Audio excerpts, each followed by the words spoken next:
حنا جزائريه في الجزائر، كون ما نسمعوش الاذان نقعدوا 3 ايام وحنا صايمين.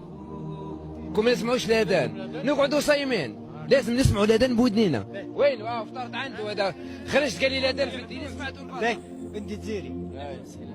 تونسي شكون حليش جزيري؟ انت جزيري. انا جزيري انا عم اخوي. انت اللي شديت كرشك، قالوا لي وكلوك الحار اليوم. شوف فاهمك في حاجه، احنا الجزيريه تسمى الجزيريه اون جينيرال. رمضان عنده حرمه وحدها عندنا احنا. رمضان حرمه واحدها. شوف خط احمر رمضان، انتو شابل ما يتقاسش. خط احمر، شفتي خط احمر. انا جسوي ديابيتيك ونخدم لالين ونجي صايم ونروح صايم. رمضان عندنا خط احمر، انتو شابل ما يتقاسش. ما يتقاسش، انتو شابل. شفتي خط احمر، ربي ووالديكم بعدك رمضان. انتو خط احمر. لا اله الا الله. خليني نكمل نسالك. برشا حكاوا على مواد الافطار في تونس وفي الجزائر، فما حتى خينا الجزائريات تشكاو شويه، قالوا ما فماش ريستورونات اللي تعطوا الحاجه. الفازه هذه، شوف الفازه هذه خويا دوكا كما يقولوا نحكي لك اون ديتاي.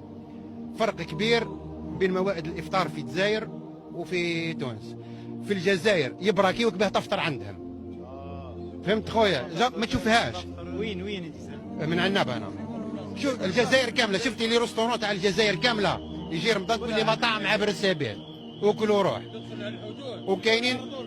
وكاينين في الكياس كما تقول انت، شفتي يبراكيوك تقول لهم راح يبراكيوني باه غير تفطر عندهم. يحبسوك الكهرباء تدخل تفطر. هذه في الجزائر كامله هذه. غير رمضان خط احمر. خط احمر. شوف اي جزيري يروح يهضر معاه خط احمر.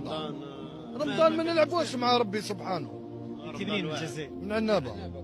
عنابه كل من عنابه يعرف لاكولون. مالكش الحجار. ريت بدا يقدم الترنسيس. ريت فهمت اخويا؟ رمضان حرمه ربي، ادي حرمه رمضان. واحد ما الانتوراج اللي كبرنا فيه احنا كنا صغار، هذا هو الانتوراج تاعنا. رمضان صعيب، رباونا احنا والدينا ملي كنا صغار. رمضان صعيب ياسر، ما نلعبوش مع رمضان. مام مرضى عندنا ناس مرضى بديابيتيك مرض مزمنين يصوموا، يخافوا من رمضان، يخافوا. صعيب رمضان ياسر. الجزائري يخافوا من ربي برشا. ولا الله غالب الانتوراج تربينا فيه احنا كيما هكا. فهمتي كيما هكا، احنا كيما هكا كبرنا كيما هكا.